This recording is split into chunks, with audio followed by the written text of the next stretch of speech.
Good morning. I want to welcome all of you to Rice and to the Baker Institute for Public Policy. We especially appreciate you taking the time in the middle of the day to come and join us with our very distinguished guest. For reasons that I'll come to shortly, Ambassador Mauro Vieira's visit to Rice is a real highlight for us this year as we begin the celebration of our centennial anniversary at Rice. Before I discuss Brazil's importance to the university and the city of Houston, I want also to be sure to thank some of those who have made possible the events today. I want to thank the Baker Institute for hosting the lecture, and in particular, Erica de la Garza, director of the Institute's Latin America Initiative, for her tireless work in connecting Rice and Latin America. Through the Baker Institute's Americas Project, there is already a group of up-and-coming leaders in Brazil who know Rice and serve as ambassadors for us in a variety of contexts. I also want to thank our other co-sponsor, the Jones Graduate School of Business, whose faculty, like Bill Arnold, annually take students to Brazil to get a first-hand look at its commercial, political, and cultural environment. And most importantly, I want to thank the Consul General of Brazil in Houston, Ambassador Mauro Vieira. Ambassador Vieira's energetic and engaging representation of Brazil in Houston has come just at the right time, as the Brazilian government's engagement with the Houston community has increased with the oil discoveries of the past decade. The Consulate General of Brazil in Houston has been a great friend of Rice University, and we're thankful for your and your staff's consistent support for our efforts to strengthen our ties with Brazil. As most of you probably know, the Federative Republic of Brazil is home to over 200 million people, and it has become one of the most dynamic countries in the world. Forged from African, European, Amerindian, and even Asian origins, Brazil's people and culture have secured both a beloved and respected place in our collective imagination. Like the United States, it is a country whose strength is based in part on the diversity of its people. During my lifetime, Brazil has emerged onto the world scene in a variety of ways. It is a country whose transformation has become inspiring, and if this decade belongs to any country or small group of countries, Brazil is certainly among them. Whereas 50 years ago, our imagination was captured by Pelé on the soccer field, or perhaps the refrains of The Girl from Ipanema, or the stunning design of a new capital in Brasilia, today we are fascinated by the emergence of a global Brazil, a vibrant democracy, and an extraordinarily dynamic and diverse economy. Adding to its strength in such areas as aerospace, computers, and automobile production, Brazil has emerged as one of the great energy powers, led by its increasingly admired oil company, Petrobras. Fueled by numerous recent discoveries of oil reserves off the coast of Brazil, Petrobras is representative of the hard-working, can-do spirit of today's Brazil. We are fortunate that Petrobras chose to locate its North American headquarters in Houston and look forward to strengthening our relationship as Petrobras continues to grow, as Houston continues to grow. It is a big reason why Houston is Brazil's largest trading partner in the United States, with well over $10 billion in two-way trade in 2011. At Rice, we are especially interested in today's lecture, both for its content and for the symbolism that the ambassador's visit holds for us. Just as President Kennedy's address in Rice Stadium in 1962 helped launch the country's first space science department at Rice, I hope that we'll look back on today's lecture by the ambassador as a moment when Rice cemented its connection to and commitment to Brazil. Our campus has faculty who teach and write in areas of Brazilian literature, art, politics, history, language, and architecture. Our faculty includes several Brazilian nationals. We are in the process of building very strong connections in areas of science at the frontiers of knowledge and, of course, in energy policy. Rice, in short, is extraordinarily well situated to build mutually beneficial relationships as we continue through this Brazilian decade. The fact that you are here with us, Mr. Ambassador, inspires us to work even harder to make Rice a primary destination for Brazilian scholars, students, and industrial partners across the range of disciplines. His Excellency Mauro Vieira was named Ambassador to the United States in January of 2010. Having served previously in the United States at Brazil's embassy, Ambassador Vieira knows our country well. He has also served in a variety of other important posts, including Buenos Aires, Mexico City, and Paris.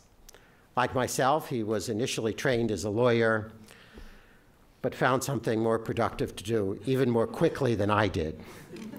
Ambassador, we are so pleased and grateful that you have taken the time to join us today, and we look forward to your insights into Brazil-U.S. relations in the 21st century.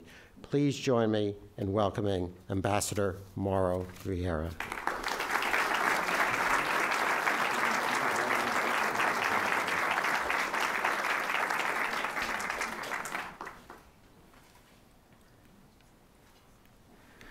President David LeBron, thank you very much for your kind introduction, for your very warm words about Brazil and the enthusiasm about Brazil that you showed me during the previous conversation we just had when you told me about your last visit to Brazil and your upcoming visit in a few months to Brazil again. I thank you very much for your invitation.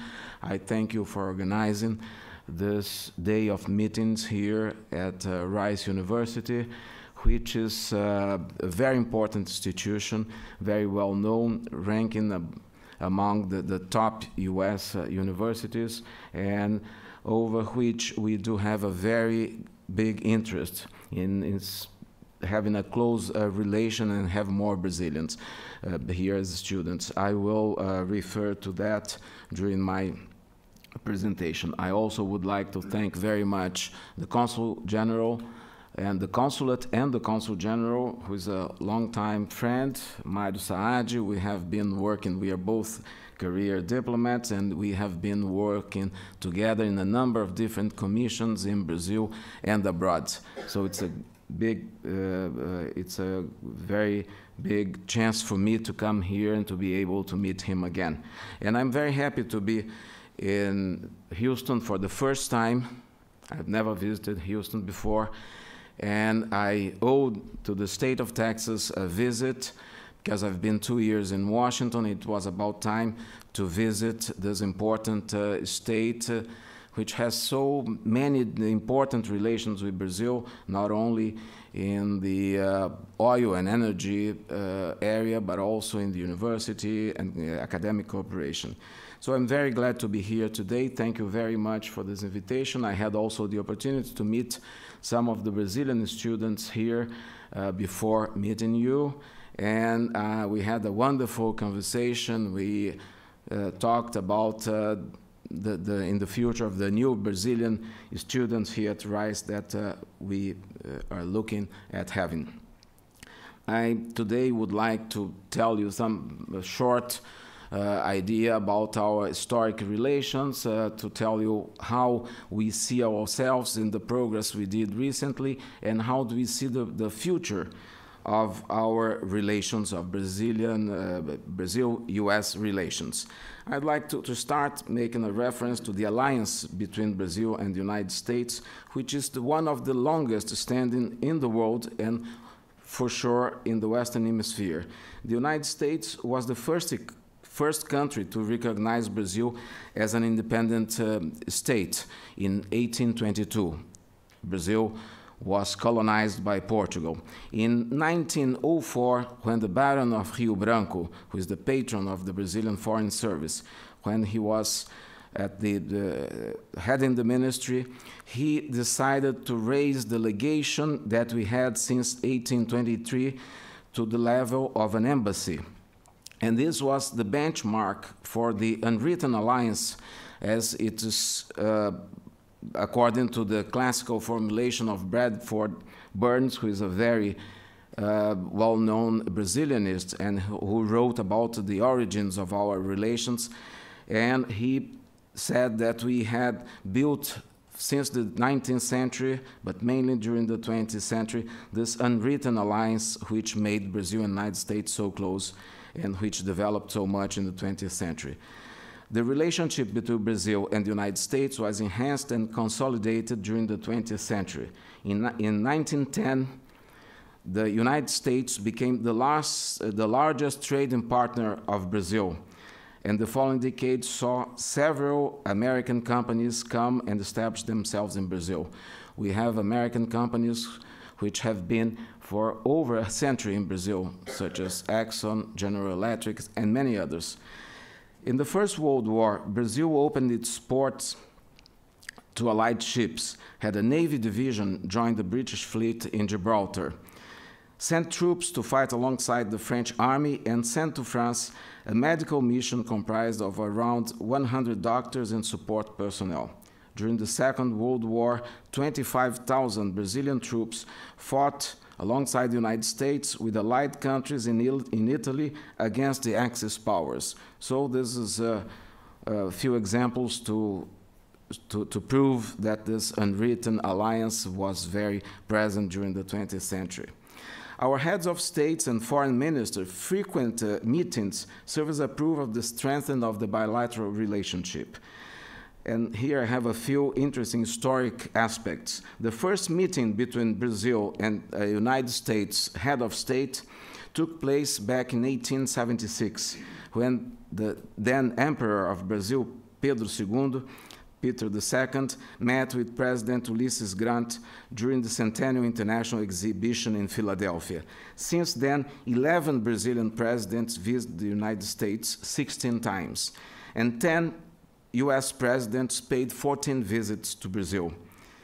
And another very interesting aspect is that in 1906, Secretary of State Elihu Root went to Brazil in the first ever official trip of a Secretary of State abroad the United States. During the war in 1943, our presidents, President Getúlio Vargas and President Franklin Roosevelt, met twice in the northeast of Brazil to work together on the war effort in Europe. From then on, Brazil presidential meetings became frequent. President Obama went to Brazil last year in March, and I'm very glad to announce to you that President Dilma Rousseff, accepted President Obama's invitation, and she'll be coming to the United States in the next few months to in an official visit, which of course will open new ways and new opportunities for corporations. In this context, I'd like to share with you a few brief reflections about the present state of Brazil-US relations. Our relationship is founded on shared values. Both Brazil and the United States are multi-ethnic and multicultural democracies. Both countries believe in multilateralism as the best way to find peaceful solutions to the world's most pressing problems. The fact that Brazil is emerging as an important, stable, and more assertive player in the international arena is also contributing to strengthen our bilateral relationships. Over the last few years, Brazil has undergone an unprecedented transformation. Economic stability has completely changed the business environment in the country and opened the way to increase consumption, savings, and investments. Once monetary stabilization was conquered, Brazil moved to combating hunger and extreme poverty. Without losing sight of the need to maintain fiscal discipline, Brazil expanded its domestic market, created millions of new jobs, and strengthened the purchasing power of its population, while accumulating international reserves. As a result of these policies, Brazil per capita GDP rose 21% in 8 years, and 31 million people were lifted out of poverty and entered the middle class, which today accounts to over 100 million people. In addition, 24 million people were lifted out of extreme poverty. Brazil's agribusiness has become one of the most productive in the world. Brazil is now a leading world exporter of iron ore, but also coffee, soybeans, orange juice, beef, chicken, sugar, and even oil. We are home to one of the world's largest oil reserves. We are a global reference in biofuels, the 6th largest manufacturer of automobiles, the 3rd largest manufacturers of aircraft, and the top producer of aircraft models, sitting up to 120 passengers. Moreover, we have the world's largest river basin, with hydropower supplying 81% of the electric generation. These changes enable Brazil to withstand the economic crisis of 2008. With its public accounts in order, Brazil had, for the first time in history, the means to adopt counter-cyclical policies to mitigate the effects of the crisis that was initiated in the industrial countries. The large volumes of accumulated foreign reserves, which amounted by the end of last year to $355 billion, prevented a crisis of confidence against the Brazilian currency. A rigorous regulatory system for financial institutions was able to ensure the soundness of the Brazilian banking system, which remained unscattered through the international crisis. At the same time, historical records were set in the balance of trade, which demonstrate Brazil's increased participation in the world trade. In 2011, the total foreign trade of Brazil with the world was approximately $500 billion, with a surplus of $30 billion. Brazil, which was already considered investment grade by the 3 major rating agencies, had its rating increased by Moody's in June last year, which is a clear recognition of our sound foreign and fiscal standing. The confidence of foreign investors in the vitality of the Brazilian economy translated into a significant increase in foreign investments in Brazil, which reached almost $67 billion last year. And it's also interesting to note that in 2003, Brazil accounted for 1.3% of the world economy, but it jumped to 4% in 2011. As Brazil's economy is strengthened, the country has begun to take a leading role in international arena. Brazil began to take a leading role on several key issues of the international agenda, particularly trade, energy, climate change, the reform of multilateral institutions. And I would like to recall just a few recent initiatives in those areas, which shows the way that the Brazilian foreign policy sees the place of Brazil in the world. Brazil plays a key role in the World Trade Organization, having actively worked towards bringing a balanced conclusion to the Doha round that is consistent with its goal of promoting economic development. Unfortunately, we are not close to the end of this round so far, but we are working patiently and steadily to advance in our negotiations. Brazil is committed to updating and reforming formal and informal governance arrangements, and in particular, the international financial institutions, the International Monetary Fund and the World Bank, as well as the United Nations Security Council. In energy, Brazil's leading role is based on its clean energy matrix, with a large share of renewable energy sources, as well as its efforts to develop and disseminate the use of biofuels.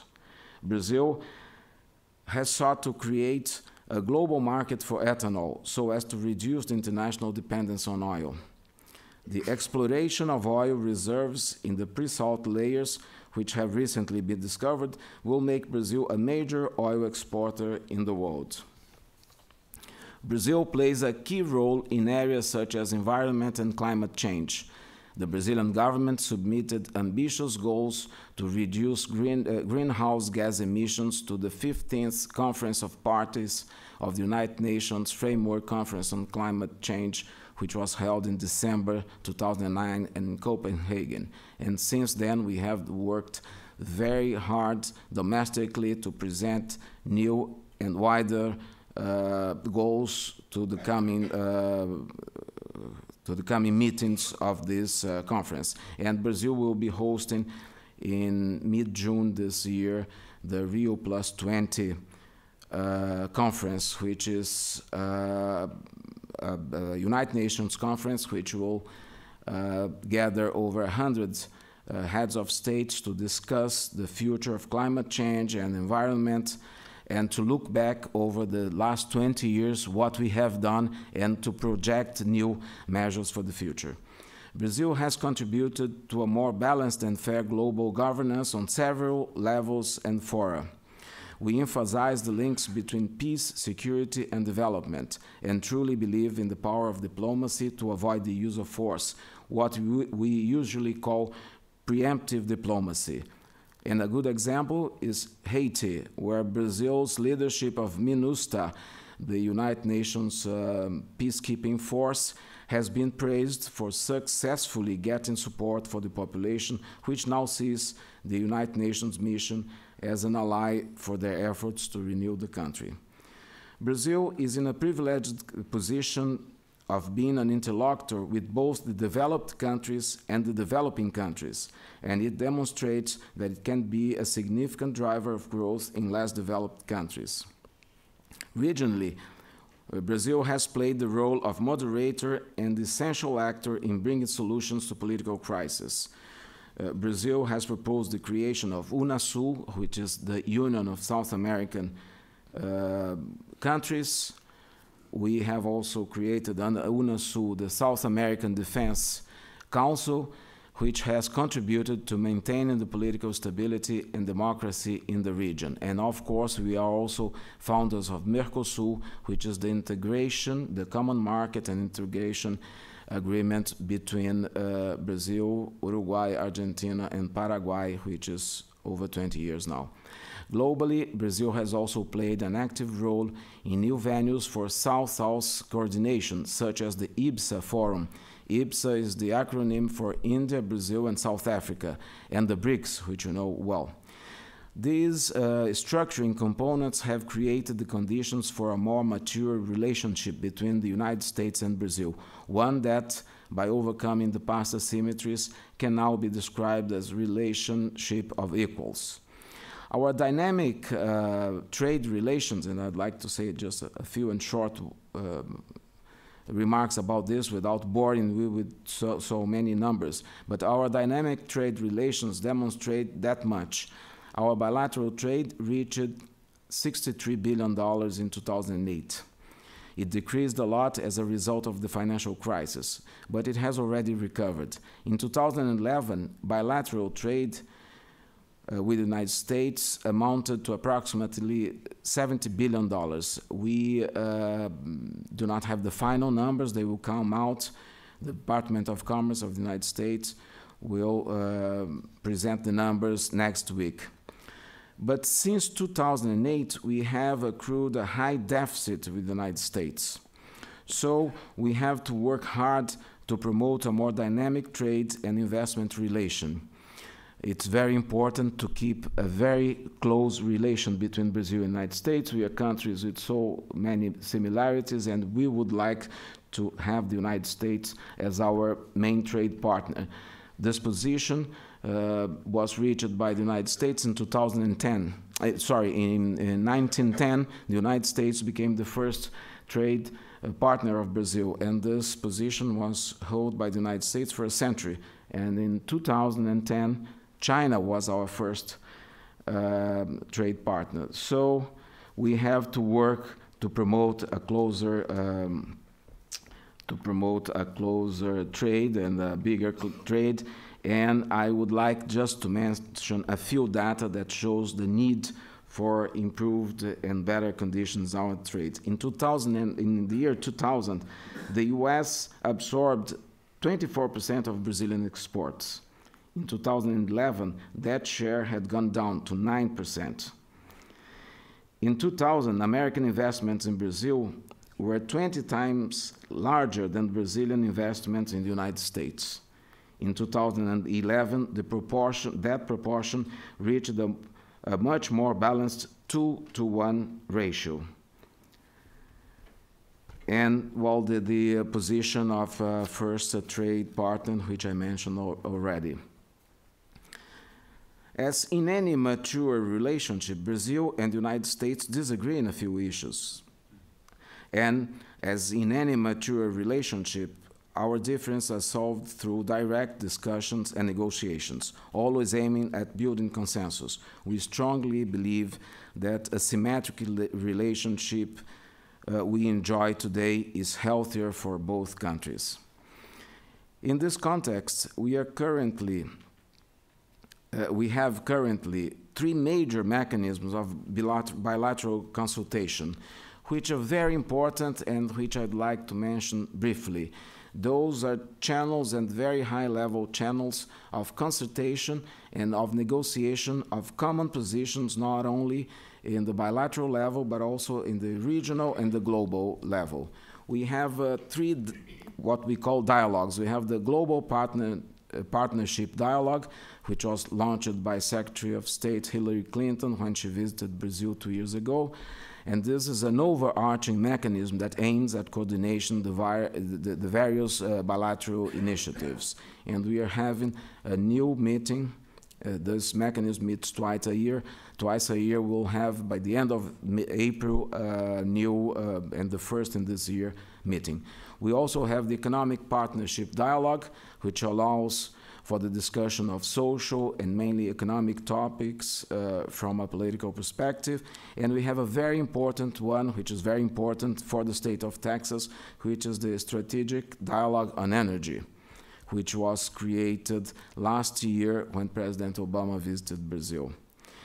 Beside this, or under these three dialogues, we have a number of different working groups and joint action groups that cover a very wide area of our bilateral relations, such as environment, cooperation on biofuels, scientific and technological cooperation, peaceful uses of outer space, innovation, promotion of ethnic and racial equality, trade and economic cooperation, as well as the CEO Forum, which is a very important group that meets putting together the 12 biggest CEOs of US companies and their counterparts in Brazil, together with 2 high officials from each government. On the US side is the Secretary of Commerce and the economic advisor to the president, to discuss issues, economic and private sector issues of mutual interest.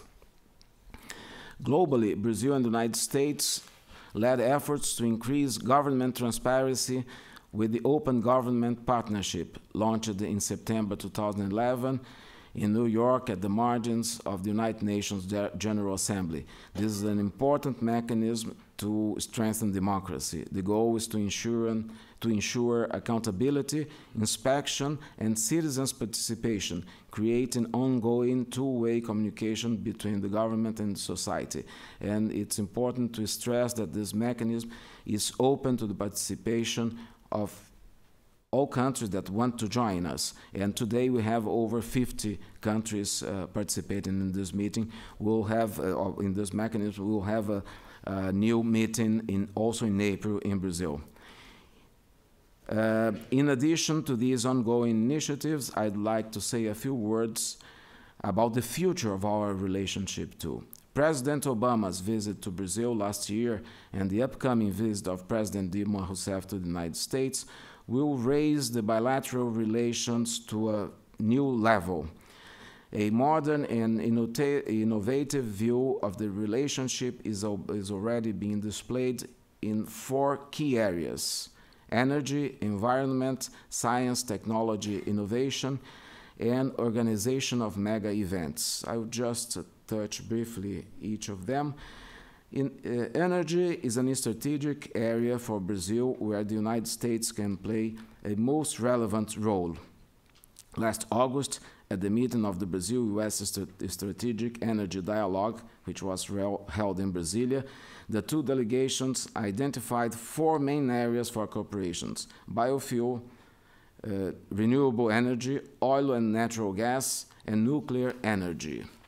In biofuels, we have been working together with the United States in development of a second-generation biofuel, cellulosic ethanol, and cooperated with third countries to enhance ethanol production.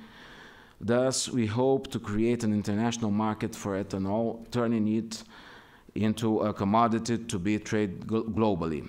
The two countries have also cooperated to improve flex fuel vehicles in coordination with the research institutes and private companies. We have also initiated cooperation to develop ethanol as an aviation fuel through interagency partnership. In renewable energy, the two countries are working to accelerate the development and execution of a wind power project, such as smarter electric grids, and exploring the partnership on industrial energy efficiency between Oak Ridge National Laboratory and the Center of Research for Electric Energy in Brazil, CEPEL. The United States' interest in fossil fuels from Brazil derives to a large extent from the discovery of enormous oil reserves off the coast of Brazil under the layers of salt. American companies have expressed an interest and are taking part in the exploration of these reserves. The US government is interested in becoming a major purchaser of oil from Brazil, which could represent an alternative and reliable supplier to the United States. And this was, as a matter of fact, stated clearly by President Obama last March when he visited Brazil. With regard to nuclear energy, at the meeting of the Strategic Energy Dialogue, the parties agreed to promote exchange programs and bilateral technical visits on the role of nuclear energy in diversifying energy supply and combating climate changes. Environment is the second area of mutual interest. I mentioned before that in 2012, in June, Brazil will host the United Nations Conference on Sustainable Development, known as Rio+20. The conference will be held next June 20 to 22 in Rio de Janeiro and will mark the 20th anniversary of the United Nations Conference on Environment and Development, which took place in 1992. We believe that Rio+20 will be the most important international meeting in this area in the next few years. Considering the sustainable development is the main theme of the conference, Rio+20 will serve as an opportunity not only to analyze what has been done since 1992, but most importantly to establish goals and design actions for the next 20 years, while identifying new development models. The conference should look to the future towards overcoming North-South divide and establishing a new vision for global development. In this context, discussion on green economy within the scope of sustainable development and elimination of poverty will offer an opportunity to review the current development model and place it on a more sustainable basis from an economic, social, and environmental perspective. Coordination between Brazil and the United States within Rio+20 will be key to achieving tangible results. Science, technology, and innovation, very important area too. Bilaterally, our governments have begun an ambitious cooperation initiative in science, technology, and innovation under the program Science Without Borders, which was launched by President Rousseff last year and which is aimed at fostering the exchange of students and researchers between the two countries. Launched in July 2011 by President Rousseff, Science Without Borders is a mobility program that aims to launch the seeds of a process that could completely change Brazil's research and development system, exposing Brazilian students and researchers to an environment of high competitiveness and entrepreneurship. The key notion behind Science Without Borders is to invest in people. We want to invest in the development of skills and abilities that are necessary for educating innovative professionals in their areas of competence, with the goal of promoting research, development, and innovation in strategic areas. The goals of the program are, first, enhancing international mobility by increasing exponentially the presence of Brazilian researchers and students abroad, as well as the number of foreign researchers in Brazil. In this context, the Brazilian government established the goal of providing 100,000 fellowships in the next 4 years. Second, increasing the sharing of know-how and skills in strategic areas so as to foster innovation. And third, attracting young talent and highly qualified researchers to work in Brazil. The priority areas of these programs are hard sciences, life sciences, and engineering. And I was very glad during my meeting with President LeBron when he mentioned that nanotechnology, which is a main area for us, is of course also an area of excellence here at Rice University. The program will grant scholarship to undergraduate, graduate, and postgraduate students who are interested in studying abroad. The program will also fund industrial scientists and engineers to visits of young talent to Brazil and visits of well-established scientists to Brazil. Half of the fellowships will be granted to Brazilian students and researchers going to American university. This is the goal of President Rousseff. The initiative is based on two strategies. The first is to encourage spontaneous demand, which already exists today but is not met, on the part of students and researchers that want to study abroad. The second is to establish agreement with foreign institutions and universities. The Brazilian government is particularly interested in cooperating with universities and institutions in the United States, as I said. In the case of young talents, the Brazilian government plans to host 200 researchers per year for 2 to 3 year programs. Calls for proposals will be posted on major academic publications in the areas where the government is interested in attracting talents.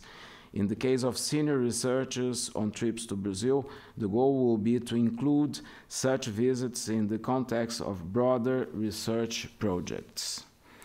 I also would like to make a final remark on major global sports events, which creates a large area of cooperation between Brazil and the United States.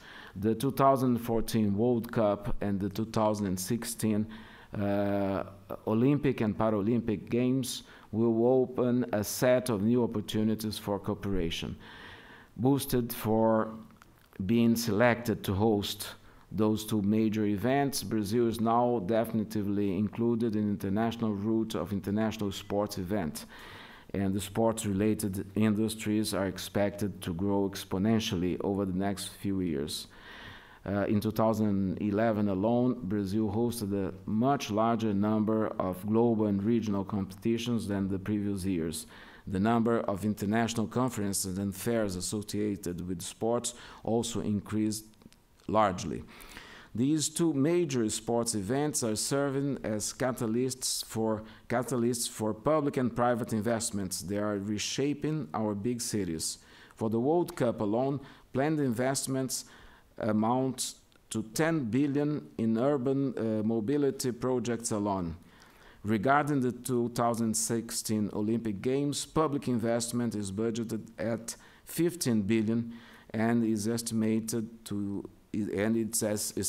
that each dollar invested by the government will generate $3.6 in business revenues until 2027. So this opens huge possibilities for an increased and deeper relation between Brazil and the United States and partnerships between Brazil and the United States companies. Those investments are being coordinated by the government. It's a PPP system. It's a public-private partnership with money from the budget of the government, of the federal government, together with partnerships with Brazilian companies, and of course foreign investors and American investors are very welcome. To sum it up, Brazil U.S. relationship is based on a solid foundation of shared values. Given the emergency of Brazil, both economically and politically, we live in a particularly productive moment in our relations, a moment which opens up a wide array of opportunities for cooperation in a broad range of issues, which gives our countries the credentials to dialogue in not only in bilateral but also in regional and global levels. As I thank you for the interest in how Brazil and the United States are working together and your interest in Brazil, I would like to recall finally that President Rousseff will be visiting the United States in the next few months, and that this highly anticipated visit will serve as a landmark of Brazil-US relations and will consolidate the initiatives our governments have been working on since President Obama came to Brazil.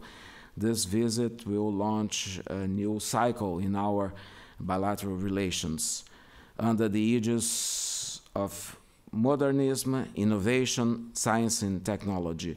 I call on you to join our efforts to promote even closer ties between our two countries, and I thank you once again for your interest.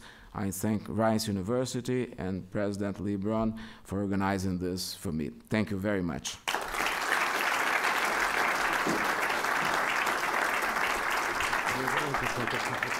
Yes, of course. I think we have time for a couple questions, which the ambassadors happily agreed to take. Thank you for coming to see us. This is not quite on the subject of U.S.-Brazil relations, but could you expand for us a little bit on what the Brazilian policy is towards Cuba and Venezuela with their particular leadership at this time? Yes, of course. Well, Brazil has had traditional relations with all countries. We have diplomatic relations with all countries in the world, all United Nations members. And we have had, of course, very important traditional relations with Venezuela, a neighboring country. We have, it's maybe the second largest borderline we have. And we have always worked with them.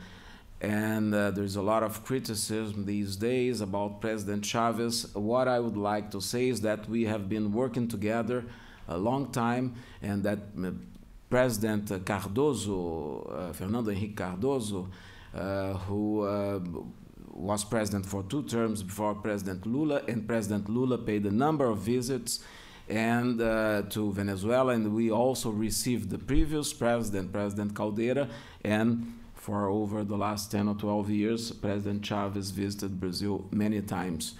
Venezuela is a candidate to join Mercosur, which is a very important mechanism of integration of trade, but based on trade and industrial integration. But we also have a lot of other mechanisms within the Mercosur, which deals with democracy, with transparency, and so on. And joining this means that all countries have to abide by these rules.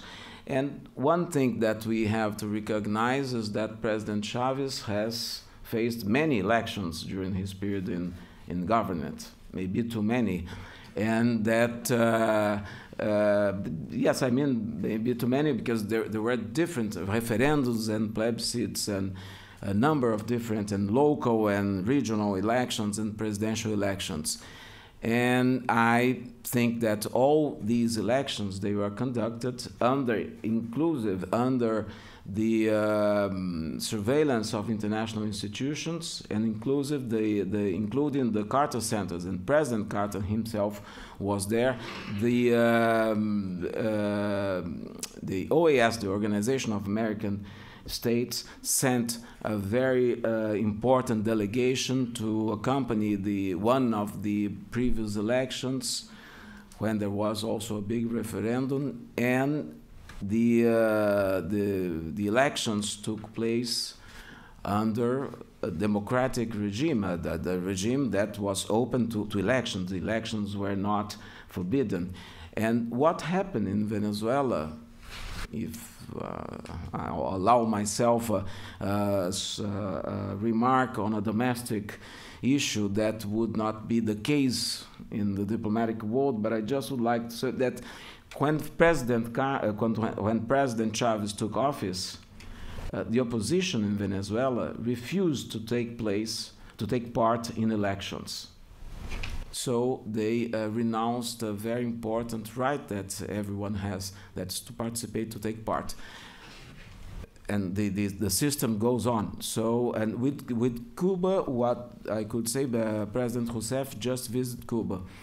And we also have had a very important and close relation, and there is a lot of investments and cooperation programs going on. Brazil and Spain are prospecting oil in Cuba. This will change completely the society, because they'll have more money, they will have more access to a number of things. But we also cooperate with Cuba with, in different areas such as education, health, and agricultural development and so on, because we believe that the Cubans, which are very similar, Cuba is a very similar country to Brazil, the composition, the ethnic composition, and you identify many similarities when you go to Cuba. But we believe in diplomacy, in negotiation, and we don't think that sanctions work. Sanctions only work on the poor people. They suffer much more than the government. So we believe in discussions, in negotiation, discussions, confidence building, and consensus, and political consensus. That's why, and we, of course, we have relations not with one governor or one head of state. We have state relations. Brazil has relations with other countries, as we have always had with the United States since our longest relation as an independent country, and in the 20th century with Republicans or Democrats, because we have common objectives which are dear and close to both governments.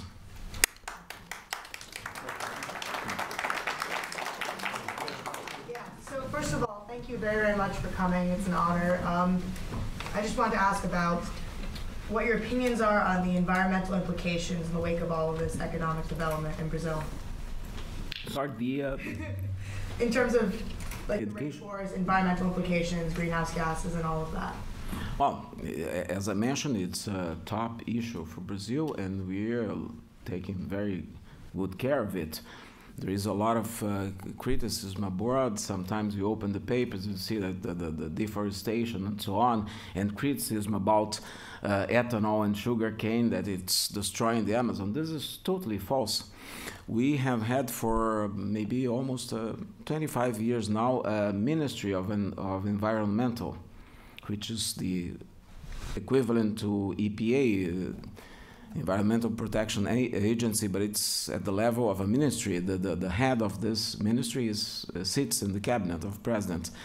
And we have very strict rules. We have always kept very close attention to that, protecting the Amazon, which is, of course, very important. It's it's an important resource for not only vegetation, but for all different kinds of sciences, biology, and so on. And the main aspect and the main accusation of the biofuels, especially ethanol, causing harm to Amazon is false, because we produce ethanol from sugarcane, and sugarcane does not grow in the north part of Brazil. If you eliminate the forest, you won't have one tree, one single sugarcane production there, because it's too humid, and it's thousands of kilometers. The production of sugar cane, for instance, which occupies only 1% of the total farming land in Brazil, it's thousands of kilometers. It's maybe 3,000 or 4,000 kilometers from the Amazon.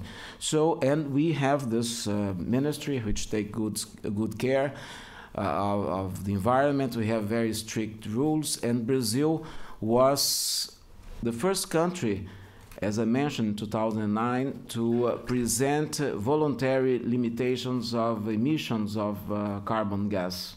And it was unilateral, without compensation or without similar commitment from other countries. So we are very attentive, and we are very active in this area too, with a lot of education concern on that, in schools and in universities, to educate people to preserve the environment. And even the social programs of inclusion, they have a very important aspect of conservation and preservation. The Ambassador, a brief question. We'll take one last question. Thank you very much for coming, Mr. Ambassador. I know in recent times with the expansion the Brazilian government's been doing to make ready for the World Cup and the Olympics, that there's been a little bit of a disagreement between local Amerindian groups and the Brazilian government.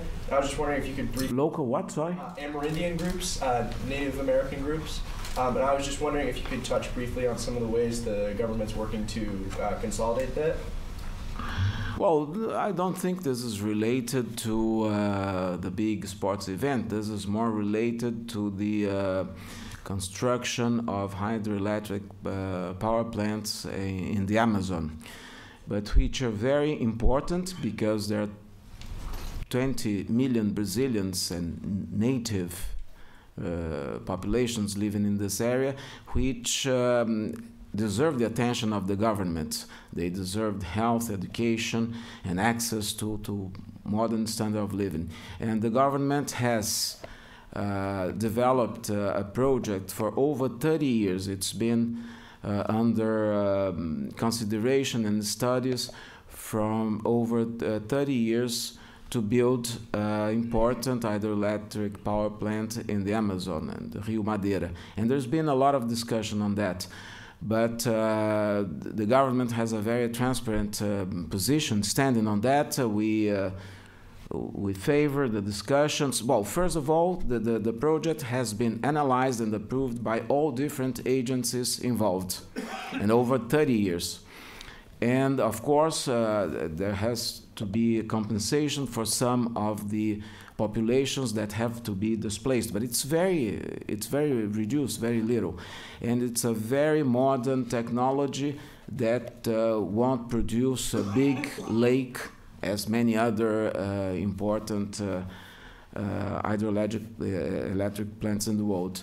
But and it's there is a very free and open discussion on that.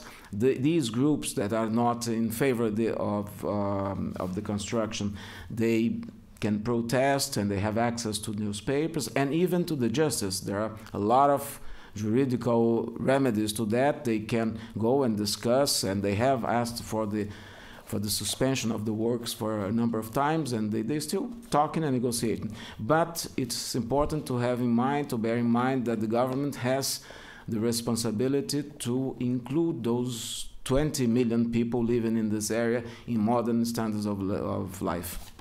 I want to add one note before we thank the Ambassador. He talked about this new program the government's funding to send Brazilian students here under the leadership of our provost, George McClendon. We became at least one of the first, if not the first, universities to sign an agreement, and we look forward to welcoming here our first Brazilian students under that program this coming fall. So again, we are so pleased and grateful. This again will become sort of additional push for us to strengthen our relationships. But thank you so much for making the time to come to Rice and share your thoughts with us this morning. Thank you. Thank you very much.